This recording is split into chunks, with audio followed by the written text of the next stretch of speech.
want to, yeah. Okay, thank you. So we've been looking at things in a postmodernistic framework in relation to intersectionality, class, gender, race, and those sorts of things, and looking at neo-Marxist ideas around colonialism and imperialism. So this is not new, but what I'm going to try to do today is to give it a kind of a focus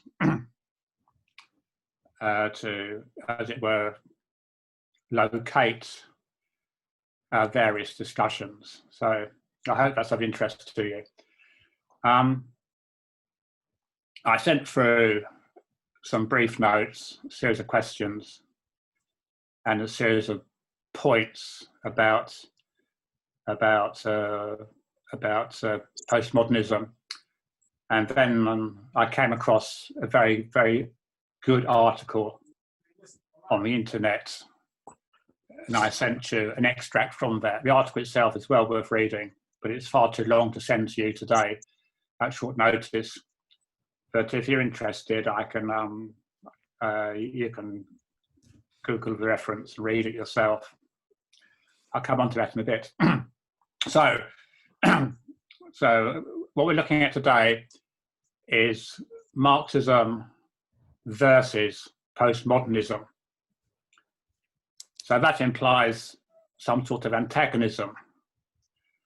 But before we get into that, it's important to provide, I think, a little historical overview.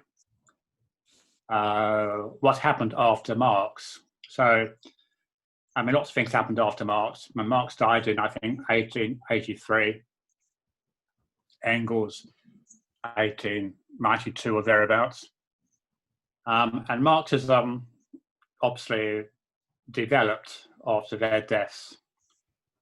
And so we move into an era of Marxism, which you find in the internationals and congresses, the sort of Marxism espoused by Lenin and Stalin. Some people regarded that as becoming over-mechanical and very crude and over-deterministic, and too much focus on parties and vanguards and so on and so forth. And that produced a reaction. A new type of Marxist emerged,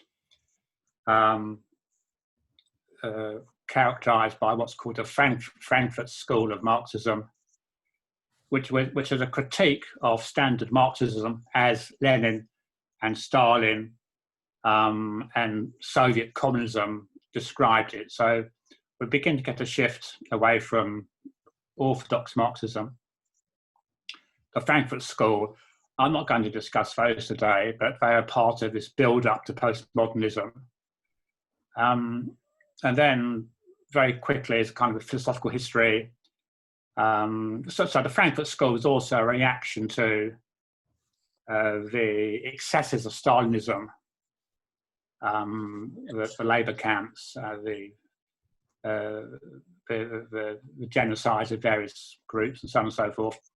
It's a reaction to Marxism as defined by Stalin. And the Frankfurt School was based in Germany. The major speakers then went to America, because they are mostly Jewish, went to America during the war to escape Hitler. And they returned to Germany, then West Germany, and established a school in the university. So it became a very important discipline. But then we move on from that kind of Marxism, which is within the broad Marxist framework, and we get a philosophical school emerging after the war, World War II, broadly called structuralism, structuralist methodology, structuralist philosophy, Now, which rejected Marxism, but in particular, it rejected what's called modernistic thinking, which included Marx. So what we mean by modernistic thinking, this refers to the emergence in Europe, elsewhere, of course, we're talking about Europe, of the rationalists and the discovery in the 17th, 18th, 19th century, the discovery of general laws of the universe and laws also governing human behaviour. So this is what was modern. It rejected the old religious-based understanding of the world. This discovering of laws, Darwin, evolution, laws of physics, and Newton, and so on and so forth. And of course, there are laws of human nature, laws of human behaviour, which is what Marx talked about. And the liberals, the laissez-faire liberals, also had their own vision of laws. People like Ricardo and Adam Smith, political economists, sought to explain economics in terms of economic laws. And so this notion of laws became important, governing people's behaviour. So Marx shares with the bourgeoisie philosophers this notion of general laws, which are played out through history. So we have this notion of progress towards a final end. So this notion of emancipation, progress, based upon laws, which is open to humankind to interpret and manage and change as those laws are played out. It's a very important feature of modernism. So it's a modern way of thinking, post-dating the old religious-based thinking where God was God and the church told you what to do. So now structuralism took a different direction. It rejected this modernistic way of thinking in two important ways. It rejected the idea that there's progress in history. It also rejected the idea that there's movement in history. So this notion of progress and movement, it felt was untrue. And what it tried to describe, structuralism, was trying to understand the world, the human world in particular, in terms of structures or systems, which are kind of permanent, which are always there. And so, I mean, structuralism is a very complicated philosophical discipline. It emerged from a study of language, but we're more concerned about how it evolved into other dimensions like sociology and politics. And so, for example, a famous structuralist, Levi Strauss, examined kinship patterns and argued that there's 100,000 varieties of kinship patterns in the world, that they all comply to a certain structure because they have a purpose. A kinship group is there for group survival, for reproduction, and that sort of thing. And no matter where you look, no matter what you call it, you'll find the same kinship pattern in history all over the place. So structures started talking about permanent structures which shapes the human universe. And this notion of permanence and this notion on sociology, of course, is at odds with Marx's premises, which is about economic movements. So that's in a nutshell is structuralism. And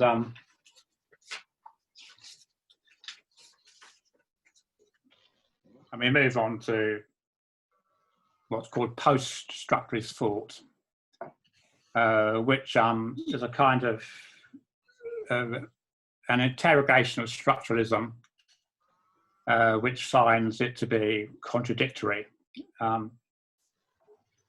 Post-structuralist thought, and there are famous people like Foucault and Derrida, these are French intellectuals, claim that there's nothing of essence in the world. Structuralists allude to an essence, an underlying system, an underlying functional system of arrangements. But post-structuralists challenge that assertion and claim that really there's nothing behind what we have. There's no underlying system behind what you see. And so this post-structuralist mindset simply says that the world is just full of things, appearances, passing ideas. There's nothing permanent in the world. Everything is invented at a time and place and gets uninvented and gets changed. And so this notion implies that's a kind of permanent chaos of things. But importantly, they argue a few things follow from this. One is that there's no possibility of anything called truth.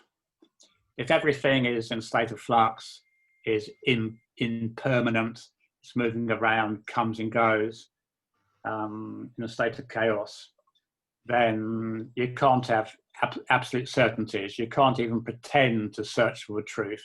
The truth doesn't exist. The idea that there are absolutes in the world, which if only we could but find them, we could discover them, they reject. So they have this strange sense of what's called ontology, a strange sense of being. Things don't exist really, they're just relationships. So for example, Foucault talks about the emergence of madness as a phenomena. And he says madness is nothing, it's just an invention made up by people. It's not a medical condition, it's just a way of seeing things of people. There's nothing to it, there's nothing behind this word called madness except how people wish to interpret it. So this idea that the post-structuralists dismiss anything behind the appearance of things, the appearance is everything, is an important step, and clearly it's very anti-Marxist, because as we know, Marxism claims that behind the appearance of things, behind the superstructure, you find the infrastructure and you find real reality. So Marxists are wedded to the idea that there's a real reality which is hidden from us by and large by capitalists and by ideologies and by superstructure, but there is a real reality in the economic sphere, material relationships, modes of production, and once we understand these things, we can begin to try and change them. But it assumes there's something out there real which can be changed. Post-structuralists argue to the contrary. There's nothing real out there. Everything is simply a set of words, a set of ideas, a set of meanings, which are all conditional. And so they often talk about binaries. So the world's made up of binaries: man, woman, white, black, heterosexual, homosexual. World's made up of binaries. And if you deconstruct these words, then you realise that you can't have one without the other. You can't have a notion of whiteness without the notion of blackness. You can't have a notion of a man without a woman, and vice versa. And so these binaries dissolve into each other and become kind of meaningless. They're just ways of seeing the world, and they can change and be readapted and modified. So this is a very important difference to Marxist framework, because Marx believed that there was an essential human nature, that humankind had an essential nature, which is sociability, productivity, labouring, and so on. And that essential nature has been distorted and destroyed and undermined by capitalism.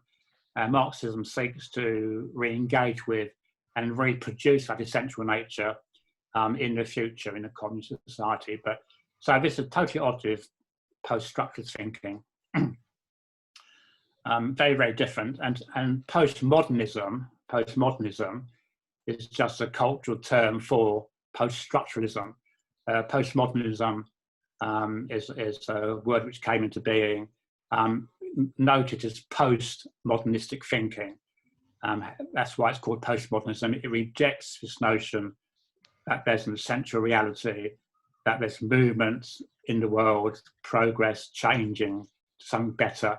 It rejects this kind of dialectical understanding of the world, and it leaves a kind of certain ways of seeing the world. For example, you end up being committed to what's called moral or cultural relativism. People are different, cultures are different. You can't say one's better than the other. You can't imply one's superior to the other for whatever reason. There's just differences. For example, in Eastern Europe, there's a history of anti-Semitism going back centuries and centuries. That's their culture. That's how they are. There's no refutation of that. That's how they are. All you can do is just understand it. And so this notion of cultural relativity, moral relativity, is linked to postmodernism. It means that, so it leads to the strange notion that there's no truth in the world, just subjective truths. My truth and your truth, and never the twain shall meet. Which of course is a paradox, because truth implies non-truth. And so if what you say is true, then what other people say is not true. But it's a bizarre notion that we have individual particular truths, sometimes complementary, sometimes odd of each other. There's no way of working out some sort of reconciliation, but just differences. So this is the kind of a postmodernistic framework. There's nothing to aspire to in the grand scheme of things. There's no ideal society we can aim at, because there's no such thing as an ideal society. That implies there's a truth about it, and they say there's no truths. So this notion of non-truths, non-certainty, complete skepticism, means that postmodernism is very nihilistic. It means that anything goes, really. It leads to just incompatibility. So this is where, of course, this issue around intersectionality, class, and race, or racial constructions, class constructions, gender, sexuality, disability. This is where all these interlocking oppressions get played out in this kind of postmodernistic framework. How do you reconcile class oppression and racial oppression? Is there not a common theme to that? And if so, at what point do they come together to be one issue, one truth? So this dissection of truths, the denial of certainty, the rejection of an essential human nature, is at the heart of postmodernistic thinking, and it's very much a cultural manifestation. It's now there has been Marxist responses to this phenomena. Marxism doesn't stand still, and it responds to its criticisms. And I sent across to you an example of of how Marxism can engage with postmodernistic thinking. Two writers, Nancy Fraser, I'm sure you've all heard of, talking about gender issues and sexuality, and also a guy called David Harvey, who's a kind of a neo-Marxist. They're trying to, as it were, take Marxist categories like class and work with that concept and illuminate it by combining things with it. So if you read the thing I sent to you, Nancy Fraser's issue about, there becomes a big debate then about the two issues are, one is about redistribution theories and policies and practices. How do we redistribute the world's wealth? So this is very much a Marxist-based concept, redistribution of wealth from the rich to the poor. So redistribution theory is very much driven by a Marxist-inspired framework, but contrast that with what's called recognition theory, of which Nancy Fraser and someone called Hollowness have written quite a bit about. The recognition theory says that's the class and redistribution is one thing, but there's also another issue which is also real, which is that we need to recognise people and honour people and give them their full due, make them into a full and proper person. So this recognition debate around recognising the colour of your skin, your disability, your sexuality, your gender, and that sort of thing, and your preferences, these are recognition issues. And so they become, as it were, different sites of fighting, different sites of challenging the status quo. And it's not the same thing as a class-based approach. It's not the same thing as fighting in a factory, going on strike, fighting the bosses. You can see that the recognition debate, which emerges out of postmodernism, the recognition debate that people are different, we have lots of differences.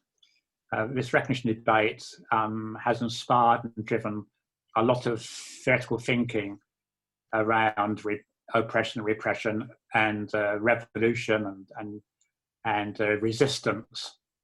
And of course, as I mentioned in my list of notes, on that basis, where does this leave us with Black Lives Matter? It is clearly a recognition issue about being recognised as a person, being given due respect as a person. But where is the redistribution issue? About does it address issues around material inequality? Is it no more than a cultural response to a cultural issue, or is it linked to something else around the material basis of society, inequality, and markers of well-being based upon wealth and poverty? So postmodernism raises those kind of questions, and there have been a number of neo-Marxist responses to postmodernism, two of which are encountered with Nancy Fraser and the other one by Harvey. So Marxists have done four things in relation to postmodernism. They said, forget about postmodernism, it's just wrong. We know that the real issues are around class and class exploitation in the workplace as the mode of production. All the rest is superstructure, all waffle. The most important thing is, so these are diehard Marxists sticking to their guns. A number of Marxists are born-again postmodernists. They've rejected their Marxist past and now say that the true site of resistance, where a fight is taking place in the world, is not working class proletariat sites as we would have in Europe, but elsewhere the political subject is no longer a working class proletariat. the political subject, the subject of resistance, is elsewhere. They're peasants, they're landless labourers, they're dispossessed, mostly, of course, outside Europe, in the so-called supply chains. So these are people who grew up with Marxism, but have decided that the real struggle is no longer with the white working-class proletariat. The real struggle is other centres of resistance who are not white proletariat, are somebody different. And that difference is important and makes a difference. It's a different analysis. And there are other Marxists who kind of go in between. So Harvey recognises, for example, that capitalism has reverted to primitive accumulation. It steals land, it removes people from land, dispossesses people. It uses brute force to evict people. It destroys ecology, just primitive accumulation. And that produces resistances, which are not just the standard proletariat resistances, but a different sort of resistor. And then you have people like Nancy Fraser who have a Marxist training and recognise class to be a very important aspect of society, a very important aspect of inequality, but nonetheless regards things like gender and sexuality as issues in their own right. They've emerged as separate issues. They can't be solved by class analysis. Going on strike in a factory is not going to solve issues around transgender or gay rights. So they move their focus to some sort of synthesis between class and other factors like race and gender. And that's what we've been discussing in terms of the intersectionality debate, how do these two interlock. So I'll stop there because I could go on all night, but I've given you a very brief, simplified, crude summation of the emergence of postmodernism, starting from Marx onwards.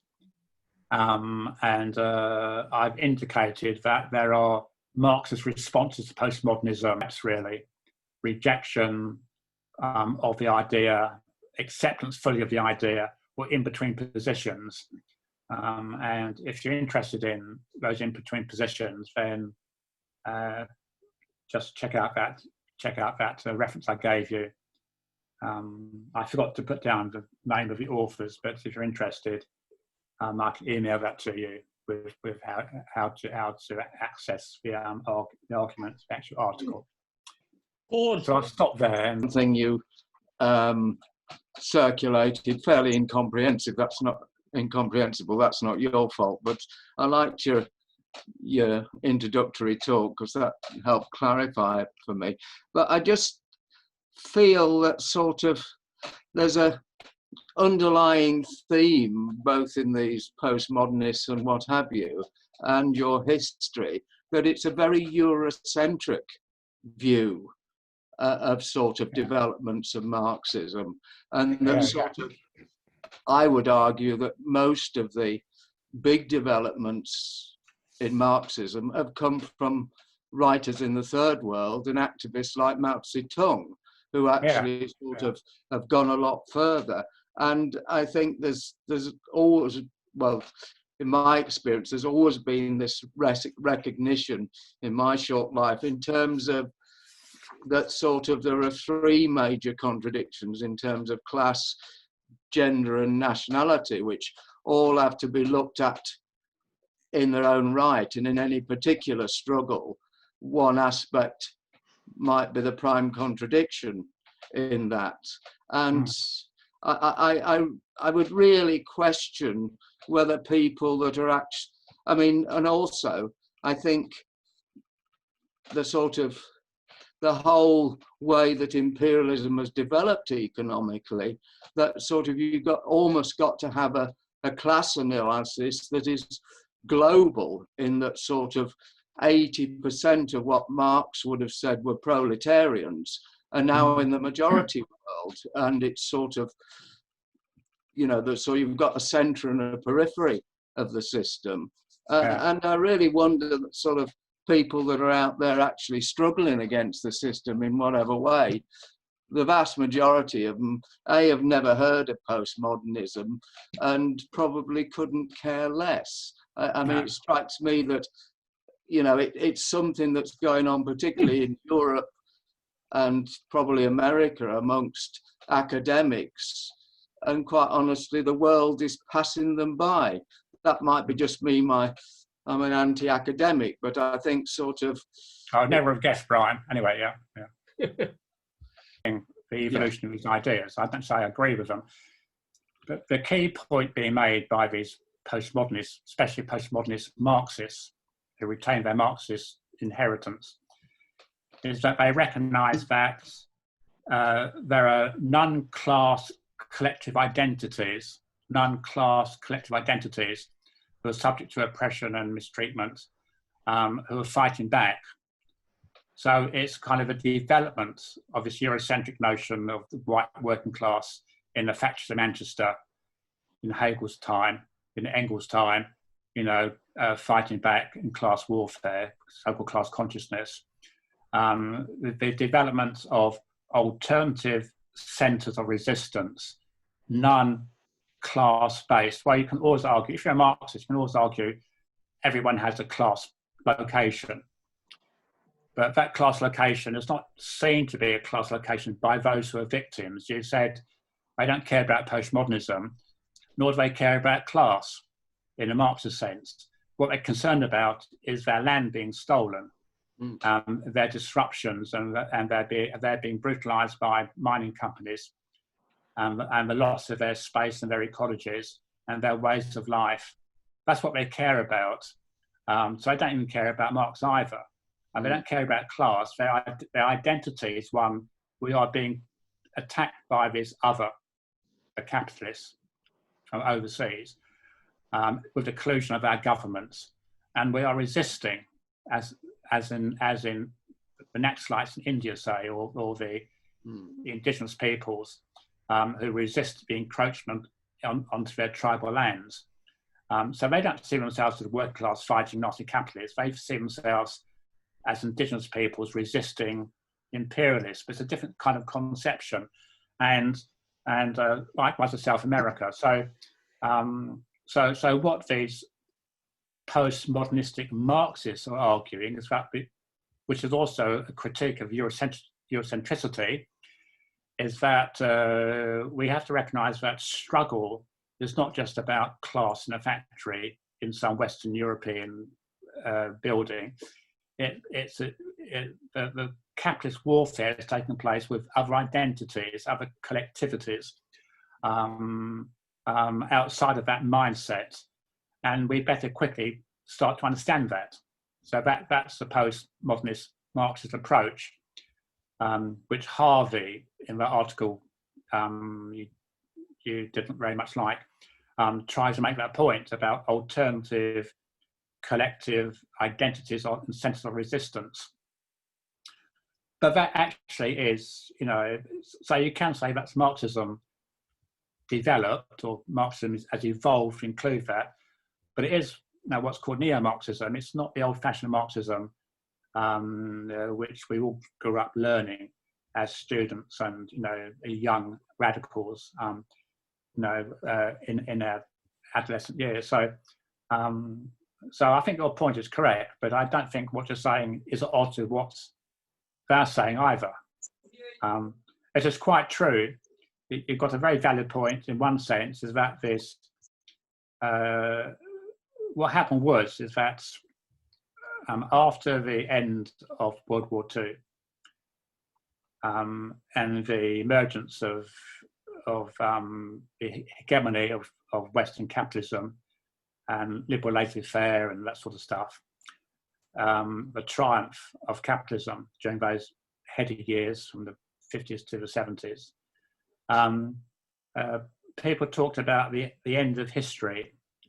We now just have technology, no longer history. capitalism is the perfect arrival point. It does what it does very well. It generates wealth, that sort of stuff. Whereas historically in academia, Marxists who occupied philosophy schools and economic schools were also activists, political activists and academics. After the war, that split took place, and so you start having an academic arena out of which structuralism, post-structuralism, postmodernism emerge as a kind of academic arena. And as you quite rightly point out, that it has not much practical impact upon everybody's lives, but they argue otherwise. So for example, someone like Marcuse, who was a neo-Marxist, postmodernist, talked about how he had his famous book called One-Dimensional Man, which describes how everything's been reduced to a series of media images. We're all products of media. Everything's been commodified, and these people challenge the status quo. But the point is that the challenges were from academia, from the classroom, not on the factory floor, not on the land being torn down or taken away. Resistance moved become an intellectual activity as opposed to a practical one. So in that sense, you're quite right. And that's a part of this history of postmodernism. Anyway, about Durham University and what's going on there. They've exposed middle-class students at Durham University who prey upon working-class women, students, to sexually abuse them, and they find it a game. If you've got access to Morningstar, read the article or read it online. It's a very sobering account of university life of working-class people, in particular working-class women, who are mistreated, and you know, rape is meant to be a game they play. Sexist banter is meant to be banter, no, not abusive language. Universities are bastions of middle-class people, with a few white working-class people as concessions, but that's where you find a lot of bigotry and prejudice. And Durham, a classic, famous university, 84% of its students are middle class, sort of 40% are working class, and they suffer there. They suffer by going to university. So it's not surprising, is it, that of course with New Labour and with Blairism, that did attract middle class people and the university intellectuals. New Labour and Blairism was fomented in the academic world, linked to that world of lawyers and so on and so forth, the so-called well-paid professionals. New Labour was a product of universities, and when New Labour was in the ascendancy, the Labour Party was strongly linked to universities. Corbyn broke that connection and moved out to the people. That's of course why he was assassinated, metaphorically.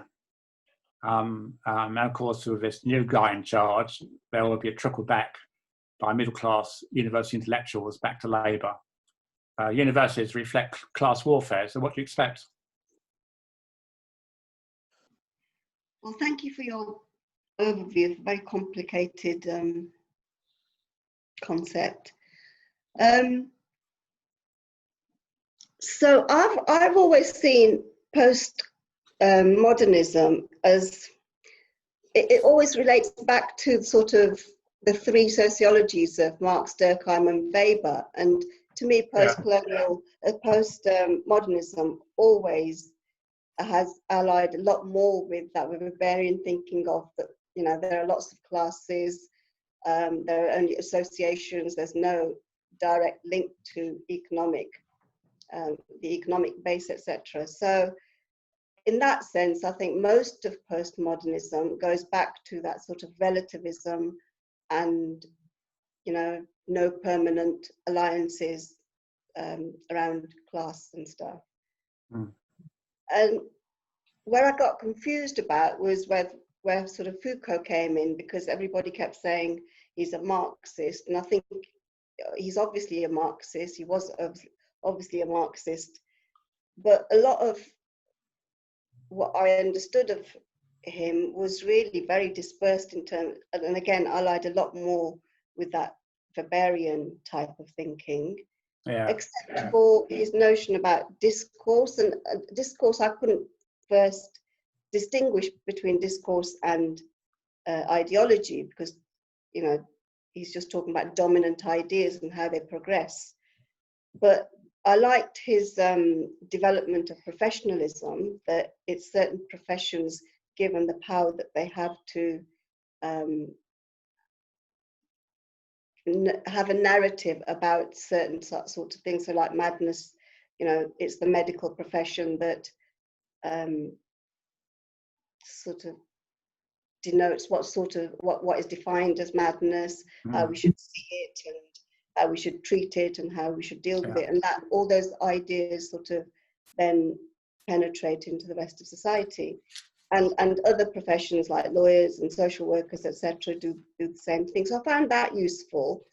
And then following that, the question comes about, where does so this is about the power of ideology, who has that power, and the sources of power. So I think you know, Foucault and others are quite useful in opening that debate out a bit more. But personally, you know, coming from a Marxist perspective, I always link it back to the class and economic factors. But, right. Some interesting contradictions do arise, though. So, for example, in debates around domestic violence, you know, the traditional patriarchal analysis of it is that power is entrenched in its male power, and therefore domestic violence has to be seen through that. But then when it came to lesbian or gay relationships, and there's domestic violence in those relationships, then questions arise about, well, what happened to patriarchy there then, especially in terms of lesbian relationships? So those are the sort of questions that I find a bit of a conundrum in all of this. But, well, you're suggesting, aren't you, that in that case, a classic Marxist account is deficient. It doesn't cover the subject. It does, but neither do the others. You know, then some people just talk about power is just power. You know, they don't talk about where it comes from. You know, post-structuralists really. You mentioned discourse. Post-structuralists regard reality as no more than a set of discourses between people. They're just words which are given meanings by people, which can change. So it's as if people like Foucault have jettisoned the infrastructure bit and just looked at superstructure and given it its own dimension as an all-encompassing dimension. And because of that, because Marxists argue that that superstructure reflects the dominant ideologies of the dominant classes, so it reflects the infrastructure. Because Foucault kind of lets aside the infrastructure arguments, it means that the ideas and the superstructure are left floating on their own. So, so for post-structuralists, meaning here also postmodernists, there's no such thing as an absolute. There's no reality, there's no authority which can define things as they really are. Everything is simply a process which is constructed and relates to each other. So in other words, it's describing this world of floating ideas based upon power, of course, but it's not a critique of power, it's just a description of power. So people like Foucault criticise. In his early days, Foucault used to go out on the streets to protest with students. He's an activist. But as he developed his complex philosophies, he became more and more of a recluse because being one of Brian's academics, because he realised that actually there's no such thing as a truth. If I'm protesting with students tomorrow, what is the truth of that? What do we mean by truth? Postmodernists and post-structuralists, the two are connected. Postmodernism is cultural, post-structuralism is a philosophy. Two are connected, two are the same. I mean, if there's nothing which is true, then what is revolution? What does it mean? What is progress? What is progress? If you can't define progress, then what are we doing? So people like Foucault, although they were Marxist trained and began life as Marxists, over the years, end up being nihilists. In other words, anything's permitted. It's just all we can do is describe how the powerful are powerful and how the poor are poor. And we don't really have a theory of change. We don't have any theory of revolution. What we may have is protests here and there. The spring protests, in the Arab Spring protests, what were they? Were they just passing epiphenomena? Are they come and gone? And what are the consequences of spring protests in Northern Africa?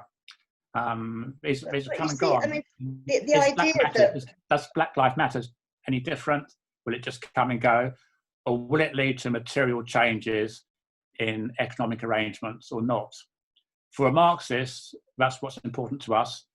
Will it lead to a material change in the existence of Black people, a material change, or are we just talking about toppling down silly statues? Okay, so what does don't forget, just look how Black Lives Matter has now become commodified. It's become a fashion item. It's been commodified by the very people who caused the racism in the first place. They've appropriated it. Look at all those adverts on TV and all those hyper-paid football players taking the knee, earning £500,000 a week. What's their connection with poor Black people? So what is the truth of Black Lives Matters? Is it just a postmodern epiphenomena, or does it relate to something deeply structural which can change? Where is the motive for change from these protests? What's going to happen? I'm not saying I've got any answers. I just pose the question. I'm not disapproving of Black Lives Matters or the protests. I'm just saying we need to analyse it. And what does it mean? The idea that just because, if you think about modernism, that history is progressive and each stage is more progressive than the last, etc. Just because you didn't reach perfection, it doesn't mean to say that progress there isn't progress in that progress. That there is progress, but there are still things wrong that need to be fought against and incremental. So you're a Marxist. You're a modernist, aren't you? You're a Marxist. No, a modernist. Well, yes, I am, and a Marxist. Yeah. You believe in progress. In fact, things can change. So things may change for Black people just a little bit. I have my doubts, but no, let's wait and see. So. So they can change, but then more needs to change. This doesn't mean that change stops at any particular point. So from Foucault's point of view, what actually might change, do you think? Give me an example. What might change for a permanent improvement for Black people? Well, things have changed. So, today things have changed from the 1960s, 70s and 80s for some Black people, but for some Black people, they haven't. But that doesn't mean to say that we're exactly in the same position as we were before. That's what I'm saying, that just because some progress is made doesn't mean to say that other progress. You can say that as a Marxist. You can't say that as a Foucauldian or a postmodernist. You can say it as a Marxist, which is what you're doing. Okay.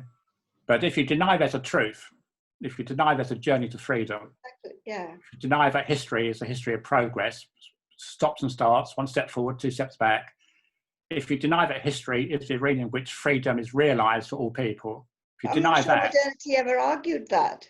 I don't think modernism really ever argued that the truth was the everlasting truth. oh, absolutely no, but we're moving towards the truth. So for Marxist communist society, a true society where truth is truth, where no lies being told, where people are truly human. For Marx, for example, the truth of human nature was that there's an essential human nature called solidarity, sociality, caring for each other. We are social creatures, and we look after each other, and we care for each other, and we work together for mutual benefits, not for profit. But that's not the truth, is it? The fact that you had oppressors and exploiters and people who harmed each other, the very existence of that proved that that wasn't the truth. Yeah. So, if you don't think there's a Marxist truth, then I'm afraid you're not a Marxist. You know, Marx claims, no matter what the problems are, Marxists must claim there's something called truth, which is realised in history through material arrangements, through modes of production, through economics. Truth emerges. The full truth emerges. And of course, and one day we get there. One day we get to the top of the mountain. And, you know, it may not be with me, but one day we get there, and we look down and see the truth. We see the lies being told by capitalists. We see the lies being told by all their acolytes and the media. We already have insights into their lies every day. But one day we look back in history, and we look back in capitalism and say, how did we let that happen? You know. So, is there no truth about global warming? Of course there is. No, is not the ecology being destroyed? Of course it is. That's the truth. Fact that truths are denied is another issue. All truths are denied, but that doesn't deny the truth exists. If you're a Marxist, you believe in the truth. If you're a postmodernist, you don't believe in the truth.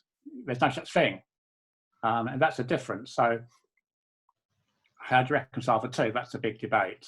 And say that there are Marxist positions which try to accommodate postmodernism, including very, very important shift from class proletariat to non-class-based resistances. The different political subject changes, the subject resistor changes, and that's a Marxist evolution of thought. So, but their truth is also, we're getting closer to the truth, aren't we? So in Marxism, truth is a process through history, and we try to get closer and closer to it through contradictions, through synthesis, through antithesis, and so on and so forth. Is it not true that the workers are exploited? Of course they are. It's true.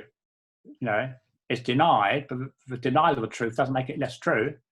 There are truths. Postmodernism has no truth procedure. It has no way of ascertaining the truth. It just says there are things around. They come and go. And that's the difference between Marxism, neo-Marxism, and all these other theories. In my view. Yeah. So.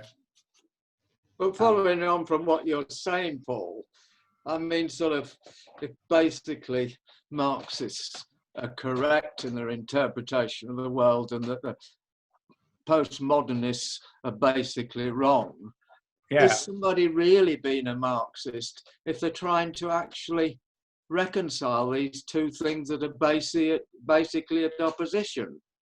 Well, that's the bit I don't understand. Good point. Yeah, so that can be argued. So you seem to be favouring that school of Marxism says, no, sod postmodernism, it's all wrong. You know, it's a big diversion. And of course, a lot of postmodernism, in one sense it's true, a lot of postmodernism has ended up being the philosophy of the status quo. It often supports the status quo, especially around postmodernism stresses symbols and signs as being part of life. Adverts, social media, the endless bombardments of commodification of things. we become creatures of the media, which are controlled by capitalism. So, and what capitalism does, of course, is maintain difference. It's got a vested interest in maintaining differences between people, between men and women, gendered and differently gendered and disabled people.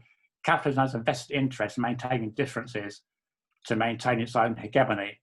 And there are some postmodernistic thinkers who are very much in that mode. They're part of the status quo. And we see it all the time, don't we? Some postmodernism, enables a narrative about race and immigration to occur by stressing the permanence of difference, which is what postmodernism is committed to. There's only differences, no similarities. All we can do is have accommodations. By stressing differences, it enables a narrative around immigration, white, black, xenophobia, nationalisms to develop on the right side, on the right wing. So this permission to this rejection of truth and a multiplicity of particular truths, which are incompatible, enables an emergence of a particularistic mindset, which gives permission for racism, anti-immigration, xenophobia, going around. I've got a friend, a gay woman who's just come back to find a house vandalised. It's a hate crime. By stressing difference, we may value difference, but by stressing difference, then of course it gives permission for those to hate different people, to behave in certain ways. So postmodernism is not just a neutral thing. It's not just neutral on things. It can lend itself to very nasty right-wing philosophies as well, which is why Marxists must be very careful about it. Very careful about it. But no Marxist can deny people, gay people, men, women, black men, no one, surely no Marxist can deny their right to have an identity. And classical Marxism doesn't do very well on identity politics. It's not very good at that because that wasn't Marx's focus. Marx's focus was on infrastructure and redistribution of wealth through class consciousness and a homogenous concept of class consciousness. He didn't write very much on these issues. It's before his time. But I think Marxism struggles, or classical Marxism struggles, to accommodate the issues which Nancy Fraser's raising around about race, identity, and recognition, and Nancy Fraser. I don't think she sees herself as a modernist, does she? She doesn't see herself as a postmodernist. She very clearly sees herself as a Marxist and a feminist. Yeah. I think that's how other people are classifying it. But I think postmodernists have been very dangerous to society, really, because, like you say, that their arguments are the ones that have allied with the dominant political classes and stuff, and they've negated any analysis of that class and how people actually can come together, even in terms of identity politics, how people could actually coalesce and come together on an economic basis. The fact that economically that those groups are not doing well as well. So, and that's why I think it's been allowed to flourish in universities and stuff. Because it has a vested interest in that. Right. The other thing, Paul, I find a lot of difficulty with is this thing of your classical Marxism, because Marx and Engels was a developing, unfinished process, which was then sort of sent in various directions by others, but sort of there is a strand which is a continuum of I think, the main approach of Marx and Engels in terms of the people in the third world who are sort of, I think, sort of, because their understanding from the point of view of imperialism and national struggles and what have you, they're more the mainstream of sort of, if you like, orthodox developing Marxism. And that sort of, you know, I mean, in terms of the national struggle, that they sort of have developed that much more than ever any academics have. And also, I think it'd be wrong to underestimate in concrete conditions how in various struggles in the third world, the position of women was changed fundamentally from what it was in terms of, I mean, land distribution in China, giving them equality, and various other things, that they did a lot more to actually change fundamentally the lives of a large number of women, something like 600 million in the case of China, than ever these academic debates have done. I would accept that sort of, that what I think is the mainstream Marxism hasn't until very recently taken up sort of the wider gender issues or the disability and what have you. But I do think that sort of there's a lot of stuff that is outside of Western Europe that has actually developed much more. I mean, in the 20s, there were communists from the places like India that were really hammering the British Communist Party because it was so chauvinistic and pro-imperialists. You know, they were, of course, themselves academics, weren't they? Yeah. Were they not? Well, they were active in academic. If you read Lenin's stuff, he tells everyone, if you want to understand Marx, you must read Hegel. Now, if you think this stuff is dense, try reading Hegel. Okay, your head will blow off. You know. So Lenin himself read every word of Hegel. So in that sense, he's an academic. In other words, he accesses the literature to inform his practice. Even Stalin talked about Hegel, you know, so I don't accept this academic worker split. I understand the arguments for it, but I don't accept it in its totality.